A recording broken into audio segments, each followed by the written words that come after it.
Olá, então nesse artigo nós falaremos sobre o jogo Juntos Venceremos, um exergame para teste de jogo multiplayer utilizando visão computacional. Então participaram desse trabalho André Bonet Trindade, Joyce Luiz Jerônimo, Marcelo da Silva Halsa e Rafael Stubbs Parpinelli.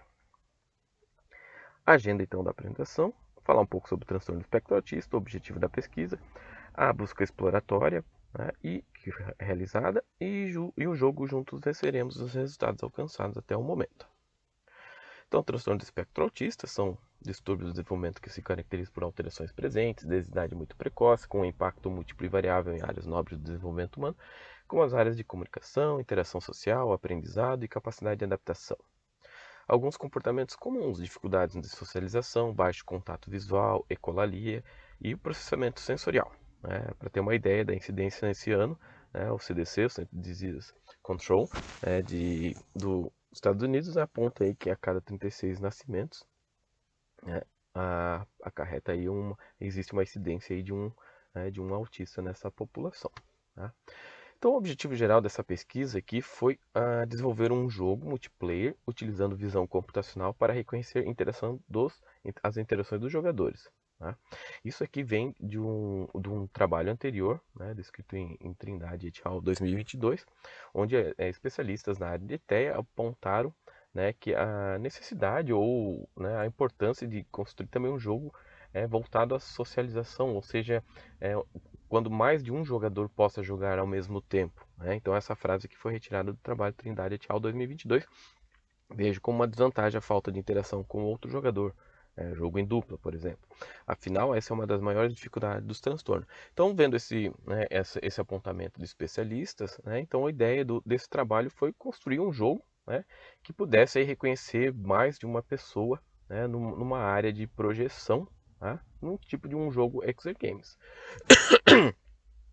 Então, para esse trabalho, anteriormente foi feita uma busca exploratória por trabalhos na internet e também por modelos e ferramentas já disponíveis que poderiam é, atender a esse requisito aí apontados pelo especialista. Então, dessa busca exploratória aí foram encontrados diversos artigos. Então, foram selecionados 10 trabalhos, ferramentas, que faziam essa operação de reconhecimento de padrões de seres humanos dentro de uma imagem, dentro de um vídeo, capaz de identificar mais de uma pessoa nesse quadro, nesse vídeo. Então, entre eles tem o AlphaPose, o MoveNet, BlazePose, XNet, DirectPose, OpenPose, DensePose, MultiPoseNet, ArtTrack e DeepCut. Então, desses trabalhos aí foram analisados o material disponível, os artigos, e, enfim, e selecionado e detectado aquele que poderia atender ao nosso objetivo do trabalho. Então, entre esses 10 aí foi escolhido aí para criação, para desenvolvimento do jogo, o modelo MoveNet, da TensorFlow, com a seguinte ordem de prioridade. Então, o modelo deveria ser possível aí de atender um processamento aí em tempo real, quando se diz em tempo real, capaz de processar acima de 30 quadros por segundo. A qualidade do material e documentação disponível, então a facilidade de encontrar e disponibilização da ferramenta e aplicação nela num jogo. E aí a gente classificou aí, fez esse quadro aí comparativo aí dos principais características que interessavam ao trabalho. Então, se era um código aberto, se necessitava pagar algum tipo de licença, alguma coisa pela utilização. Se era, obviamente, multipessoa, multiplayer, poderia detectar mais de uma pessoa. Se era capaz aí de pelo menos processar acima de 30 frames por segundo. A capacidade de pontos, a disponibilidade de pontos de detecção, de referência do corpo humano. E aí também outros itens mais específicos aí, como boca, orelha, nariz, olhos, enfim, pontos aí que poderiam também ser utilizados para outros fins na construção do jogo. Então desses 10 aí foi selecionado o MoveNet. O MoveNet, então, disponível ali naquele endereço ali embaixo, é da TensorFlow. Então como é que ele funciona basicamente? Então para que ele possa processar, é necessário que insira no modelo um quadro de vídeo ou imagem, no qual aí a altura e a largura necessitam ser múltiplos de 32, Tá?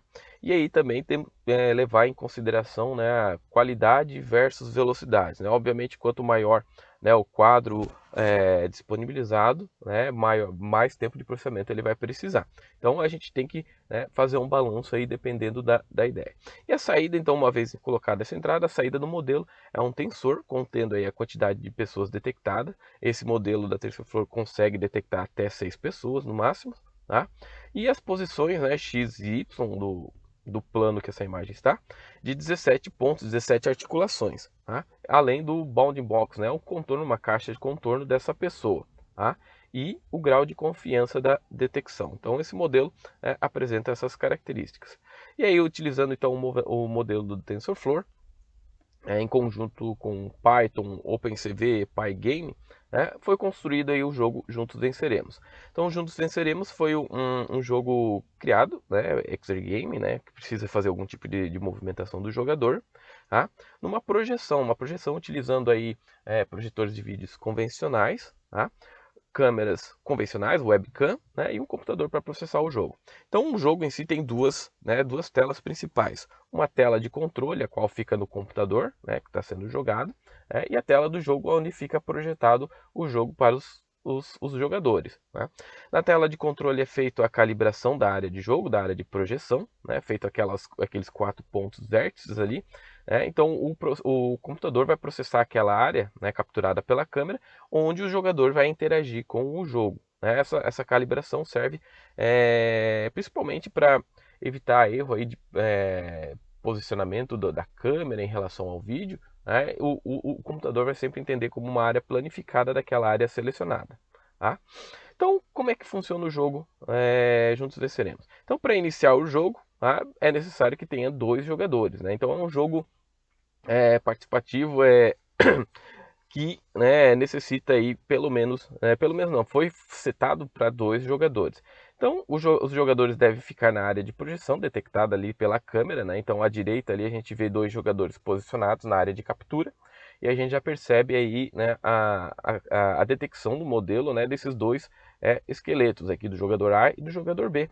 Aqui embaixo a gente vê aqui a tela de projeção. Tá?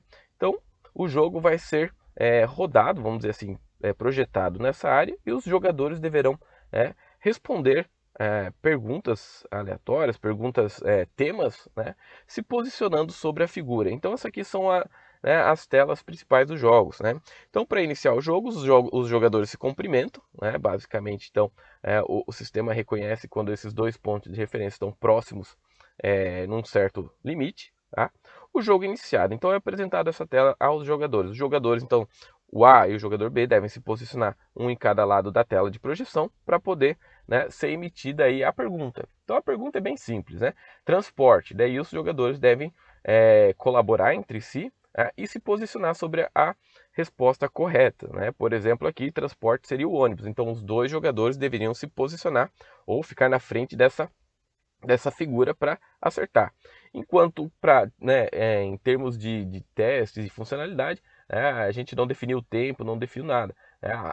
Eles somente passaram em fase se os 2 colaborarem e acertar a resposta, se posicionar aqui sobre a resposta correta. Enquanto um fica numa resposta errada, o outro não acerta, ou os 2 na resposta errada, o jogo não vai para frente. Então, ao se posicionarem na resposta correta, eles recebem um feedback, né, que a resposta está correta. Tá? E após o término de 10 perguntas, que podem também ser setadas, né, programadas para mais ou para menos, aí, eles recebem um feedback, um troféu que finalizou o jogo. Tá? Os jogadores podem, recebem então uma possibilidade de continuar o jogo. Né? Para continuar o jogo, então, eles devem apertar as mãos novamente, ou se eles não quiserem mais jogar, ambos devem levantar as mãos acima da linha do ombro, e aí o sistema reconhece que eles não querem mais jogarem. Então, alguns resultados que a gente pôde perceber nos testes, né, que o modelo escolhido, o MoveNet, né, ele consegue identificar o jogador, né, na posição costa e frente, o que é importante, aí, principalmente quando eu preciso de entender lateralidade, por exemplo, eu sei que o jogador usou a mão direita, eu sei que eu usou a mão esquerda, por exemplo. Tá? Partes de oclusão, né? Basicamente o modelo é bastante estável, né? Obviamente quando ele tem, como a gente pode ver aqui na figura direita, quando ele temos um jogador sobreposto ao outro, ele tem um certo limite de confiança, né, até o momento então que ele pode se perder. Então é necessário evitar esses momentos de oclusão aí, né, de parte do jogador, né, ou parte do corpo. Tá? Algumas dificuldades também encontradas, né, quando o jogador ficava, por exemplo, perpendicular, né, em relação ao plano da câmera, às vezes o modelo se perdia, ele perdia, né, a referência e o esqueleto era perdido. Tá? Também no jogo, né? Então, obviamente, né? Depois a gente alterou, mas, por exemplo, na projeção, no jogo que é apresentado, deve-se evitar aí figuras ou elementos que se assemelham ao corpo humano, né? Dois braços, duas pernas e uma cabeça, porque às vezes o sistema estava reconhecendo uma figura projetada, né? Como parte do jogador. Tá? Então, né, no jogo desenvolvido que for utilizar esse mesmo modo, deve evitar inserir elementos aí que se pareçam com o corpo humano. Uma outra dificuldade também, o que a gente percebeu é que o modelo, a cada quadro ele faz a análise, né? Mas ele pode gerar ele é aleatório em termos de reconhecimento do jogador. Por exemplo, né? Esses dois quadros aqui são consecutivos, tá? Só que nesse primeiro quadro aqui ele reconheceu o jogador da direita como o jogador A, e no quadro seguinte ele reconheceu o mesmo jogador como um outro jogador, né? Uma outra instância, um outro esqueleto detectado. Tá? Então isso aí cria uma certa dificuldade, principalmente, por exemplo, eu quero criar uma pontuação específica para o jogador A e para o jogador B, então é necessário criar algum artifício no algoritmo para evitar, né, que isso aqui gere algum tipo de dificuldade, né, que as pontuações sejam trocadas, por exemplo. Conclusões de trabalhos futuros, então, através da busca exploratória, foi possível encontrar diversos modelos de detecção de pose de código aberto e que, de modo em geral, o modelo MoveNet escolhido para os testes atendeu de forma satisfatória os objetivos determinados por essa pesquisa. Como trabalhos futuros, né, utilização, teste, né, de outros modelos para fazer uma comparação entre o MoveNet e os demais modelos, por exemplo, desenvolver um algoritmo de calibração automática da área de projeção, desenvolver jogos com outras mecânicas, temas e quantidade de jogadores, e aí, né, fazer um teste prático com um público-alvo, dependendo do jogo que for construído. Tá? Essas foram as referências utilizadas no trabalho, e esse então foi o jogo. Juntos venceremos um Extreme Games para teste de jogo multiplayer utilizando visão computacional.